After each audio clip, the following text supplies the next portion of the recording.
Hi, everyone. One thing before we get started, we are asking for you to bring us your listener questions. We are excited to produce 2 episodes for you featuring listener questions.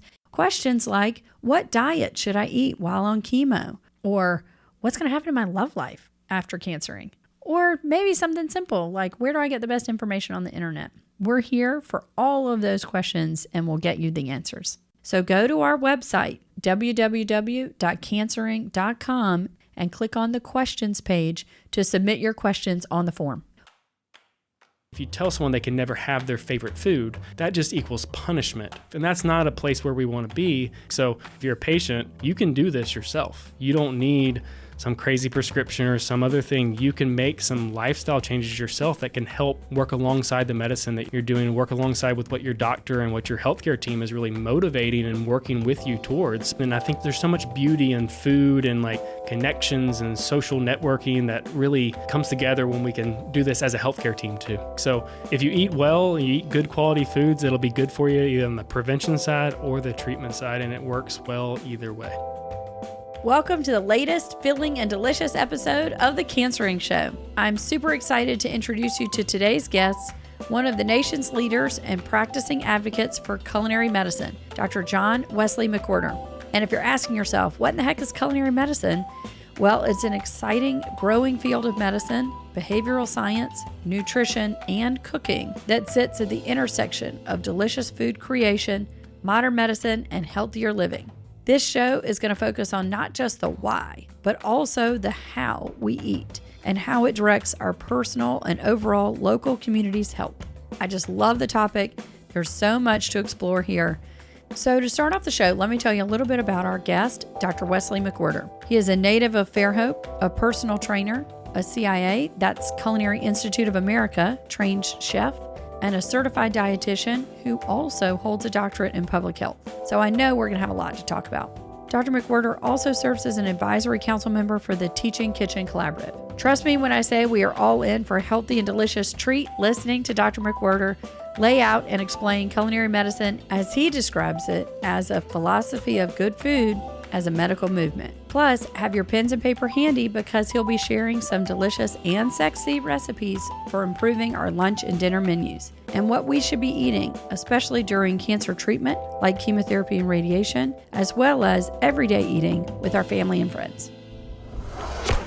Cancer is just something that we all have to recognize, acknowledge, cope with, live with, struggle with, rage upon, crush, and even thrive with. This show is more than knowing and fighting or beating cancer. It's more than just relaying science, hope, and technology. Together, our purpose is to demystify cancer, take away as much fear out of the diagnosis, treatment, and process as we can, defeat its grip on our lives. This is The Cancering Show. Dr. McWhorter, welcome to the podcast. So happy to be here. This is a blast. Yeah, so we were just talking about Fairhope native, visiting Fairhope and your parents and their garden. It is all part of the larger project that you have and all part of what we talk about on a regular basis, culinary medicine.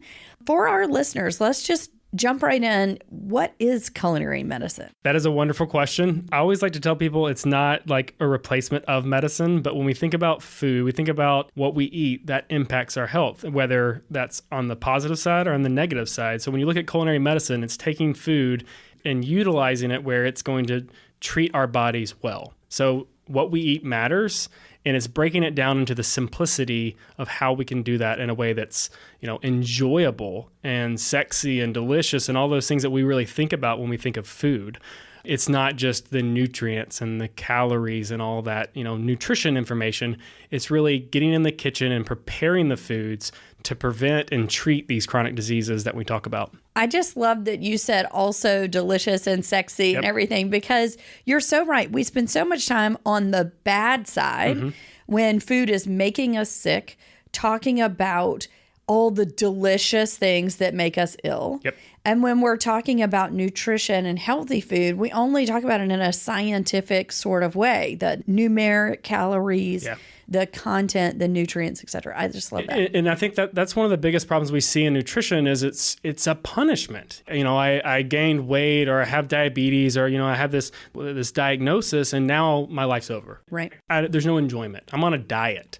And I think that's the thing that we're saying. No, it's not about just like going on a diet and just throwing every bit of enjoyment out the window. That doesn't work. And I mean, I think any listener that's here, y'all know you've been on a diet, and guess what? You're probably not still on it because it doesn't work. It has to be a lifestyle change. It has to be built into what you do. And a lot of that is the enjoyment of food and the pleasure of food. And we can narrate that where it works together. Absolutely. Yeah, there's so many things that come to mind. The first is that idea that like every diet works if you do it every day for the rest of your life. Yeah. And also that concept that if you only do the things that are hard to do, you will never do them every day for the rest of your life. It's just misery. And I think too, one of the problems we see with diets is it's a complete change. It's like climbing Mount Everest and you've never gone hiking before.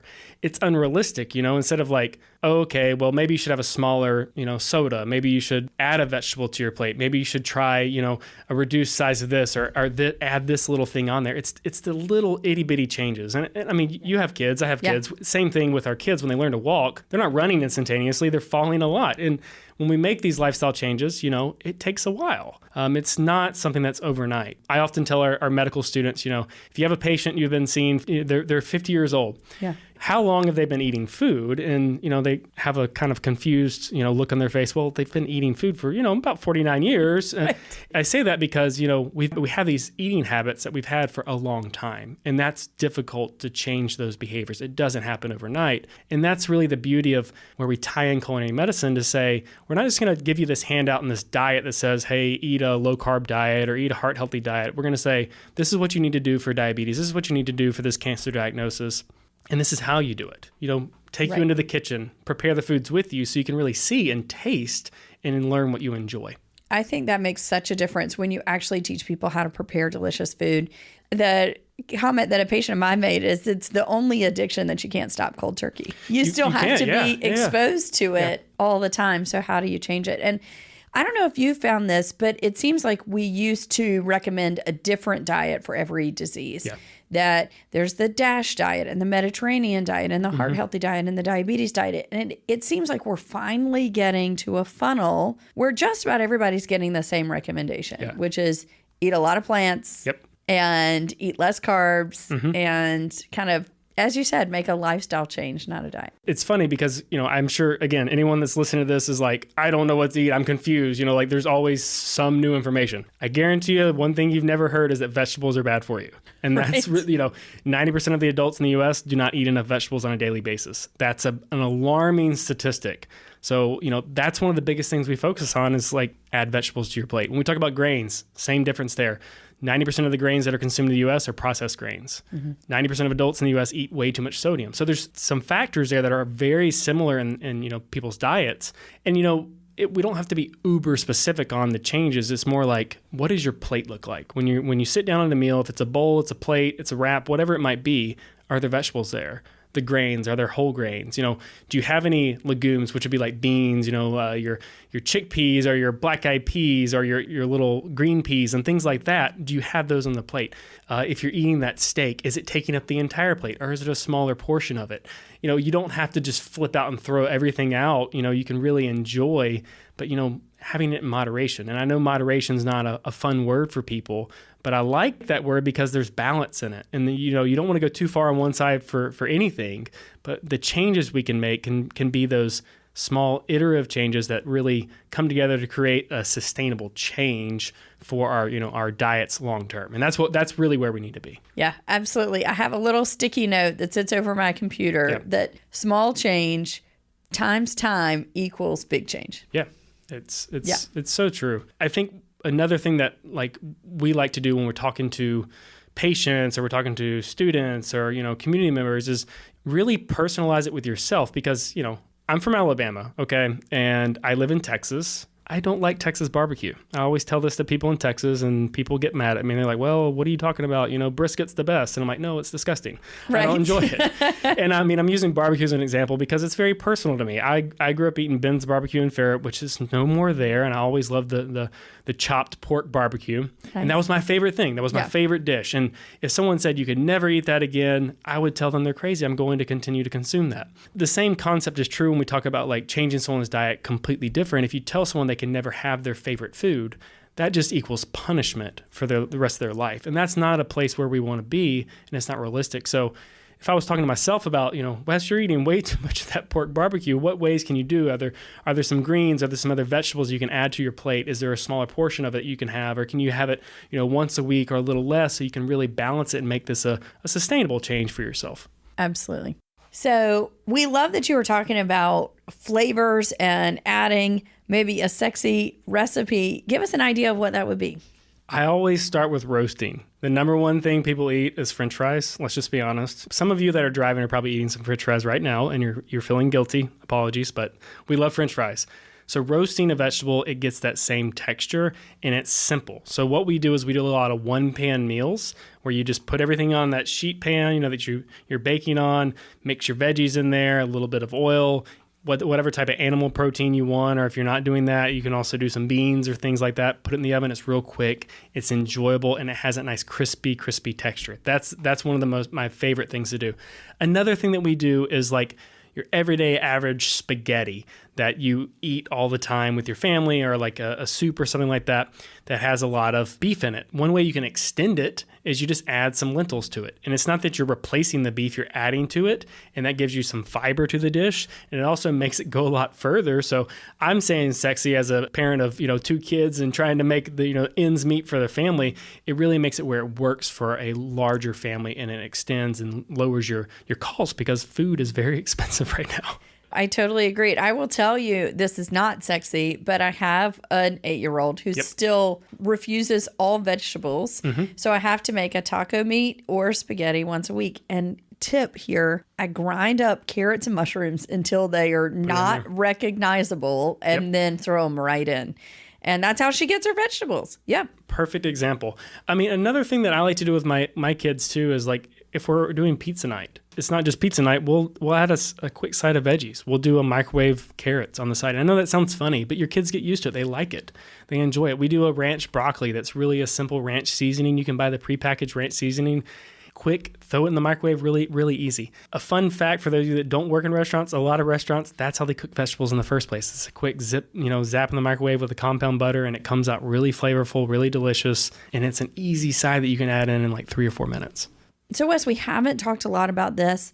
How would you talk to people about eating when they're going through chemo? Yeah, I think one of the key things here is that it's very personal. Like some foods make people more nauseous, some don't. Some things have metallic taste, and that's, again, very personal to each person. What I suggest is making notes when you're eating something, what causes that, because it's been specific, and you can then identify, okay, I ate this dish and I had these feelings, or I was very nauseous after this.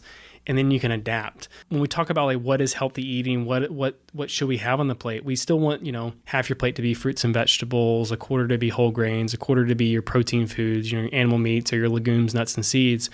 So you want to try to get those things, but there might be options in there where like maybe a mango is making you very sick to your stomach, but you could eat a different type of fruit. That could be an option. Maybe a certain type of meat, just the thought of it is disgusting. Or maybe you ate it before you had an episode where you were vomiting. And that's where just kind of pivoting around what those types of things can be. So, I mean, when you're feeling sick to your stomach, I think one of the things that you can do is things that are simple, like simple foods that are enjoyable. Some of us, it might be sweet. It might be like a smoothie. If you're making a smoothie, I would try to have, some form of where there's, if we're talking about nutrients, a protein, a carb, and a fat. So like you'd have the fruit, and maybe you could do a little yogurt, or if yogurt's bothering you, you could do a tofu in there to blend that up, or you could even just add some dairy or a dairy alternative to have some protein. The fat you can do in the form of like blended up some nuts or some seeds, and you can add other vegetables to that and blend it. And it's cold, so it might feel good. If you're not like the sweet person like that, or not that you're not sweet, but if you don't like the sweet foods, maybe you're thinking more savory, a broth might be a good option. And it's similar to your mom's chicken soup. You make it the same way, but again, just with a lot of vegetables, cooking it down. When the vegetables are really soft, you can either strain the vegetables or blend it together. If you want to make it a bone broth, you would keep the bones in. Beef broth, and then you could blend that as well. And you could strain it out, but that really gives you a lot of nutrients within that liquid. And those are two things that can be helpful when people are maybe feeling very nauseous, but there's a lot of variability within what people might like or might not like. Yeah. The other thing that I tell my patients, and we think of like every plate has to have this particular look to it. And yet for our patients on chemotherapy, you really want to think of that as a 3-week cycle. Yeah. So you really might be eating the very simple foods, even the more complex grains in the week of your chemo. And then you add back in more protein. Yep. And then in the final week, you really focus on building up those fruits and vegetables when you're feeling well, before you go back into another cycle. So I think that's the other way that people can change it up, is not every plate has to have that identity, but over time you're looking to create that balance. That gets into the whole spectrum of what we talk about, is where it's, you're not made up from just Thanksgiving meal or Christmas meal or whatever it is. That doesn't make up your dietary pattern. So think of it, again, throughout those weeks. And then the variability in what works for you is really, really important. I think to just go back to what you said, to be very patient-centered. And, we always talk about the cancering community is the group of people that surround the patient, the group of people who are trying to prevent cancer, the group of people who are caring for a cancer patient, in addition to the cancer patient themselves. And I think this is great advice for everyone. Yeah, absolutely. I mean, if you eat well and you eat good quality foods, it'll be good for you either on the prevention side or the treatment side, and it works well either way. So we have gotten into the meat of our talk without giving our listeners a little bit of the backstory. Tell us how you went from Fairhope to Houston and how you went into culinary medicine. A story that's probably similar to some of y'all that are listening here, but when I was a younger adult, my grandfather had a heart attack. Same story. Went to the doctor, after he had, the triple or quadruple bypass, whatever it was, the doctor gave him a handout that was essentially, eat this heart healthy diet. I remember, I don't remember exactly when it was, but I was over at my grandparents' house, and I remember my grandmother saying, Boo, you need to eat this heart healthy diet. This is what the doctor ordered. And he was always super nice to me, but he was not having it. I don't want to eat this food. This is not enjoyable. I don't want to eat that at all. It's not for him. So right then and there, I'm like, man, if I could learn how to make healthy food taste good, maybe I could have a little bit of a change there. Fast forward several years, he had another heart attack and then a stroke and passed away. So that really inspired me to, learn more about the healthy food. I went to culinary school out of high school to really figure that out. I majored in nutrition in culinary school. Back then, a lot of people thought that was a little crazy. Because you either did one or the other. You either became a nutritionist or you cooked good food, right? Yeah, and I mean, there were definitely chefs I worked for that were like, that's the dumbest idea I've ever heard. Why would you do that?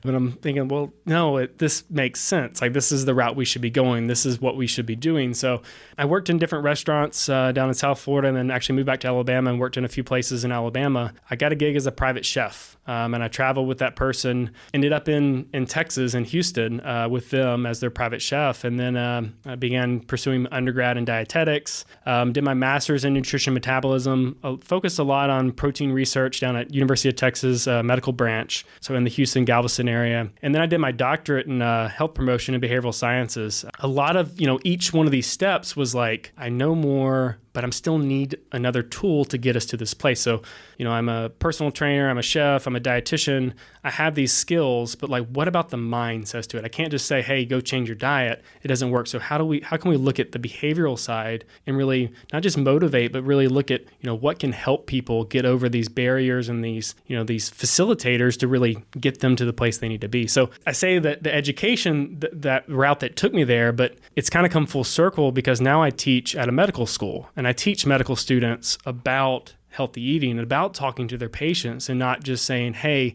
eat this heart healthy diet, but really ask your patient, what are you eating? Because if the doctor had asked my grandfather was eating, they might have known, well, maybe he's eating, the black eyed peas, maybe he's eating a lot of these turnip greens, maybe he's eating a lot of these things that are actually pretty quality. And I could encourage him to eat more of those and a little less of the other things. So really listening to your patient, understanding what do they enjoy and how can I help build that up and also give them skills for the areas they don't need. I love that. It's kind of the teach one man to fish. Yeah. And he fishes for a lifetime. Teach the teachers how to teach a man to fish, and then you can impact thousands of people. Yeah, it's definitely full circle for me. It's a beautiful place to be. It was a lot of education, but I'm very happy to be in that space. And it's a fun area to be able to challenge, I think, for a lot of you that you're frustrated with the way nutrition is done. You're frustrated with medicine. You want it to be like, I want to be able to make some changes myself. And this is an area where if you're a patient, you can do this yourself. You don't need some crazy prescription or some other thing. You can you can make some lifestyle changes yourself that can help work alongside the medicine that you're doing, work alongside with what your doctor and what your healthcare team is really motivating and working with you towards. So it's an area I think that there's a lot for us to do together. And then I think there's so much beauty in food and like connections and social networking that really comes together when we can do this as a healthcare team too. Well, this is a great place to take a break. I want to put in a plug in for another episode this season. My patient, Dr. Gretchen Holmes, who lost 100 pounds, making these types of healthy behavior changes. And we want to talk a lot more about the community surrounding food, but we need to take a break to talk about another community organization that we partner with for cancer patient and survivor support. Fairhope Children's Retreat Foundation has been bringing joy to children diagnosed with cancer and their families since 1985. Based in Mobile, Alabama, Fairhope is a nonprofit organization that offers free year-round programming, including the flagship summer camp, as well as weekend and day-long opportunities for families and siblings to have fun together. The goal is to help campers have life-changing camp experiences filled with as many amazing moments as possible. Fairhope relies entirely on the support of community members and organizations to continue offering these free experiences. Fairhope is a member of Children's Oncology Camping Association and the American Camping Association. For more information, visit rapahope.org, rapahope.org. So, Dr. McWhorter, so before we get to that community surrounding food, let's make that connection for our patients about food and cancer. They've heard it several times from me and from other guests, but kind of how would you put that connection together? I often make the argument that like in medicine, we do a lot of whys. Like you come into to see your doctor, your healthcare professional, and they say, hey, this is why, this is the problem. You have diabetes, or you have this diagnosis of cancer, you have these things. And what you should do is you should go change your diet. You should exercise more. But we fail on the how part. We fail on this is the roadmap to get you there. So that's the connection for me is it's practical. It's hands-on. I'm a very practical person. Like I don't want to be like, hey, here's all these diets. But what am I supposed to do? Like tell me what to do. As a culinary school grad, as a chef, I want to get in there and test it in the kitchen. Like try it. Does it taste good? Does it work? So the similar thing is, we do this on multiple levels. We do it with our healthcare students. We do it with our practicing, physicians and nurses and dietitians. But when it comes to patients and community members, same concept. It's the same thing of like, let's get in the kitchen. Let's try it out here. And I think further than that, the realism of it is that not everybody has that 5-star kitchen. Not everybody has the ability to cook 7 meals a week, every single night, 3-course meal. That's unrealistic. We do a lot of very simplistic cooking. I mean, from microwave cooking to, freezer foods that you can make healthier, being honest with like, how can you make this good for you and your family? And that gets us into the culture part. All of our flavors and preferences are so much different, and that's okay if you like more spice, less spice, this seasoning, that seasoning. You don't like that vegetable. I mean, I talk about this all the time. I can't stand kale. I don't know if anybody else feels that way, but I think kale's, I don't know.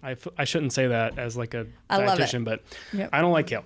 I'm going to go ahead and go out on the front. I don't like kale. I don't like the texture. I don't like the flavor. It's not my thing. I know there's a lot of varieties, but not my cup of tea.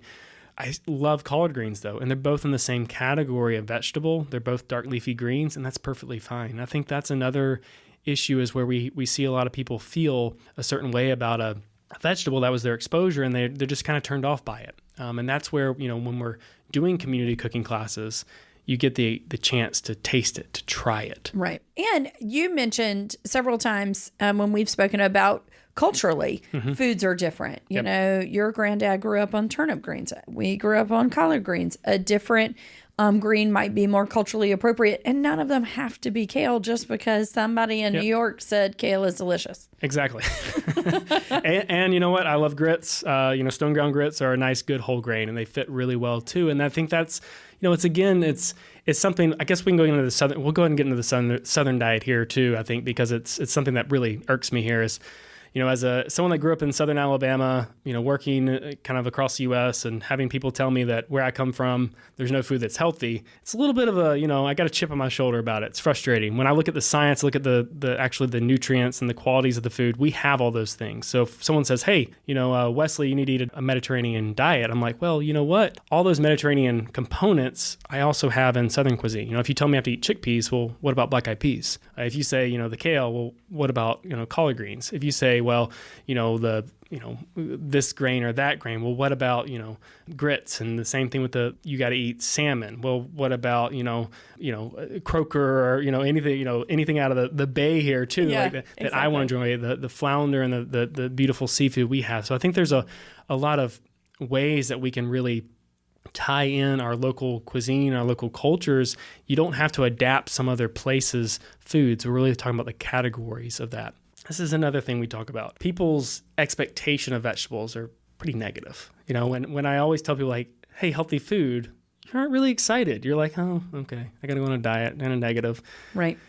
We can change that expectation. Those that are listening, if you think of boiled Brussels sprouts, like the boiled, in a pot, they stink, they smell like sulfur, aren't very good. I mean, I'm sure your expression, you're like, oh, that's gross, nasty. Yes. But if you've had roasted Brussels sprouts, it's game changer. Like, it's enjoyable. I don't have to tell you that they have this nutrient or that nutrient, or they have a lot of fiber. All I have to tell you is they taste good. That's it. You try them, you enjoy them. That's the same thing with culinary medicine, is you can try something. If you like it, well, guess what? I'm going to try it. I'm going to keep doing it. And that's really, I'm not arguing nutrition facts with you. I'm arguing flavor because it's delicious. Right. And that's what humans, we're pretty easy to understand. We're motivated by very simple things, and one of those big things with food is flavor. So if you get it where it tastes good to people, you're more likely to eat it. It's the one thing it's hard to create virtually. Absolutely. And yet, we are going to start offering more virtual classes. I know you guys have done that in the pandemic as well. And I really want to think about, what is the power of someone making these changes and cooking and preparing it in a community online, but in their own kitchen. So they're not intimidated in terms of taking it home. Yeah. I struggled with this early on. I did a cooking class for folks, and after the class, everyone was like, this was amazing. And, I'm like, yeah, who's going to do this at home? And no one raised their hand. Everyone's like, well, I don't have a full kitchen, and I'm like, oh, well, duh, I shouldn't have cooked these meals. I should have asked questions first and found out what is people's resources, and I didn't. Similar thing is like when you come into a professional kitchen or like the really nice kitchen, it might not be the same setup as yours. When we do a virtual class, you can stream in from your own space. Your oven might cook a little different than my oven. It might take a little longer to do something. Your pan might stick a little more, but I'm there to see, via camera. You can take your smartphone or your laptop and turn around and show me what's happening, and we can kind of talk through all those issues. You can also open up your pantry, and we can really see, hey, this is what's in there. This is what you're doing.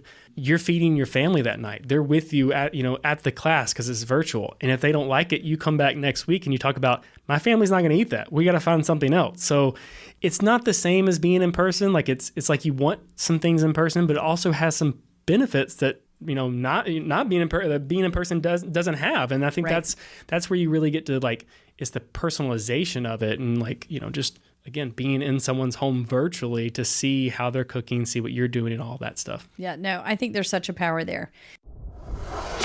And so now we get to the person's home, and we have to think about not just the indoors, but the outdoors. Mm-hmm. And you guys took all of this and then created a community garden. Talk to me about that extension from indoors to outdoors, how the garden feeds into your culinary medicine program, how you see that or visualize that for our patients. Yeah, so I give a little history here. At UTHealth, the School of Public Health, we have a garden outside of our building right there, holistic garden. We grow all different types of vegetables and produce and fruits. And then we have a teaching kitchen that's attached to that, because when you grow vegetables, we want to learn how to cook them. We've seen, and in my research we've seen, where if you just offer vegetables to somebody, again, we talked about negative, people might be thinking boiled Brussels sprouts. Like, I don't like this. I don't know what to do with it. So it actually makes it worse, because if you go home with some Brussels sprouts and you give it to your kids and they hate it, you're probably not willing to try it the next time. It makes the matters even worse. So growing the food and then cooking it is really how it melds together. And we do that also at our community sites. Our Harris County Hospital system, they have a farm on site, and they have, they do a prescription for produce where we have partnerships with our food bank, and there's a food pharmacy, and there's fresh produce, and all these things combined together with that teaching kitchen, because again, it all is interconnected. It's not separate. It's not individual. You gotta have it all together. I think the benefit of gardening is people get to touch the food. They get to be around it. Let me share a story. This is one of my first experiences, I guess, teaching a cooking class with some kids. One of the kids said, I don't eat any vegetables. I don't like vegetables. I'm like, well, what about carrots? No, I hate carrots. I'm like, well, have you ever had a purple carrot? And we had purple carrots in the garden, and went out, we harvested it. He was super excited to, harvest the carrots. We put them together. We roasted the carrots, pull them out of the oven. And this little kid was like, I love these carrots. He was so excited about it. But he didn't just stop there. The dean of my university was walking by the kitchen at the same time, and he said, hey, mister, get in here and try these carrots. So he was already like enjoying it himself, but then he talked about it to somebody else. And that's kind of the beauty, is you really get your hands in the dirt. You learn about food. It can be inexpensive to grow food, but it also can be more expensive if you don't know what you're doing. So it's kind of the mixture together of really learning and going through it, of growing and enjoying your food. And I have to ask, you had mentioned you're visiting Fairhope and you're in your parents' garden this week. Were you raised with this, or did you bring it back to them, or did everybody kind of come to the same conclusion around the same time, that it's so important to grow and eat your own food? I think probably like a lot of people, for generations, we've had some form of gardening in our families, and it kind of slacked off, like we didn't do it as much. My parents had a small landscaping company when I was younger, but we didn't really grow vegetables. We, tried some things here or there, but it was mainly more about, landscaping and grass and things like that. I really got into more gardening when I was a private chef. The property that my employer lived on was pretty large, and I had, the opportunity to grow foods and had a lot of fruit trees and things like that. And I really got into, the connection of how growing your own food and the flavor and the taste of it that I really enjoyed. My parents have since then, not because of me, I don't want to take credit for something that they've done, but they've always been interested in plants and just having a beautiful yard and, always having flowers. And now they've finished their Master Gardener thing this past year, and they're, love volunteering and growing their own produce too, just as a way to really connect and enjoy the food. And I think some people are that way. Some people, you might be too busy and you don't want to do it. But there's also community gardens where you can go in and participate and help out and volunteer, or, take some of those resources as well if you're somebody that really needs it. So there are a lot of opportunities where I think it can work together for those with more time or less time. The other thing that we're talking about but not saying is how different food tastes when it's in season. And so even if you can't do either of those things, going to a local farmer's market to enjoy fresh produce at the height of its ripeness and deliciousness. And I think any of you that maybe are a little new to that too, you'll be astonished at how many varieties of foods you'll see. The tomato, I know we were growing all different varieties, like 20 different varieties. And I had no idea there were this many colors of tomatoes and shapes of tomatoes, and the flavors really are just, beautiful. And, as a chef, I get excited about it. Also, being realistic that's not everybody's cup of tea. You might not want to, you're just trying to get a meal on the table for your kids. Right.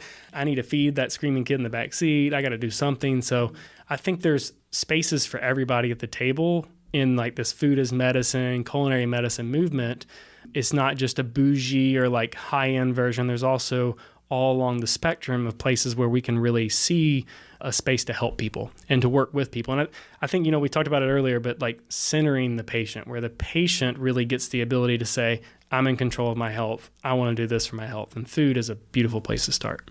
Well, I couldn't think of a better place to end. Yep. But before we let you go, I know our listeners are going to want to kind of encapsulate, and I know this is incredibly hard to do. Can you give us your top 3 things in terms of where to start with your food? Yeah, I often tell people, don't lie to yourself. But so often when I see patients or talk to community members about healthy eating, people say, I eat brown rice, chicken, and vegetables. And that's the response because, well, that's what I'm supposed to eat. That's the healthy thing. but just be honest with yourself. Like, what do I enjoy? What do I actually eat? So don't lie to yourself. Like, what do you enjoy? And start there. That's the place you need to start, because that is what you're actually going to eat. So that's number one. Like, don't lie to yourself. Actually talk about what you enjoy.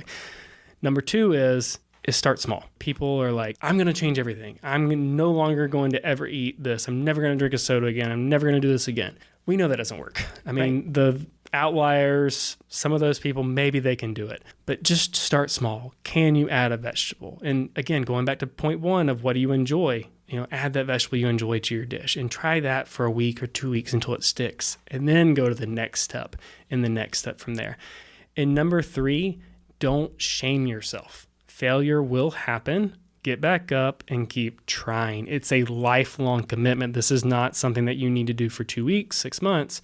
It's something that has to be for the rest of your life. And if you're successful in it, it will be a much longer life because you're able to make those sustainable changes.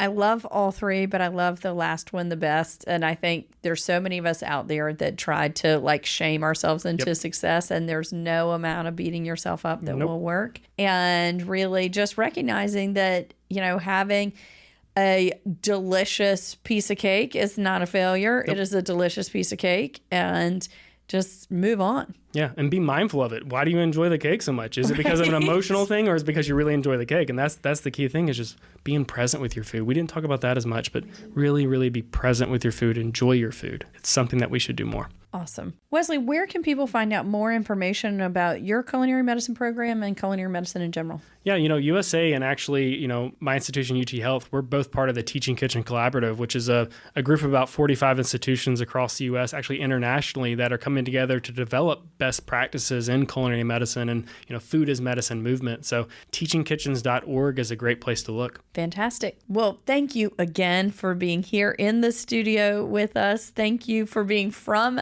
Fairhope. Yeah, absolutely. Thank you for all the educational visits. We love it. So excited to be on here. Thanks for having me. Appreciate it. What a great episode with Dr. Wesley McWhorter. I definitely feel smarter, and after all that delicious and sexy food recipe talk, really hungry. I love how Dr. McWhorter explained how making small dietary changes over time can really make some big improvements in how we feel and our overall health. And what a great story about how Wesley, from a very young age, was inspired to pursue this career and his mission of intersecting good food and healthy living from watching his sick grandfather suffer from losing the simple pleasure of enjoying good food. Wesley, thank you so much for being here, for sharing your knowledge and your story, and educating all of us on culinary medicine and its many benefits in our lives. And all of you out there, thanks again for listening. Let's all eat better. Not just more nutritiously, but also more deliciously. Until next week, be healthier, be happier, and remember, cancering affects us all. Thanks again for listening. And don't forget to submit your questions at www.cancering.com. We're going to be doing 2 special episodes throughout the season. We're here for all of those questions, and we'll get you the answers. This show is brought to you by the University of South Alabama Mitchell Cancer Institute. MCI is a cutting-edge cancer research and patient center built to fight cancer smarter in Mobile and Baldwin County, Alabama. Our researchers and clinicians focus daily on the struggle against cancer, serving a potential catchment population of more than 4.1 million people, with a singular focus of advancing cancer diagnosis, treatment, and prevention throughout the Gulf Coast and beyond, with science, technology, and hope. Want to know more about the Mitchell Cancer Institute? Visit us at usamci.com or search for us on Facebook, Twitter, and Instagram. Mitchell Cancer Institute is a member of USA Health. To learn more about all of our hospitals, clinics, and services, visit usahealthsystem.com.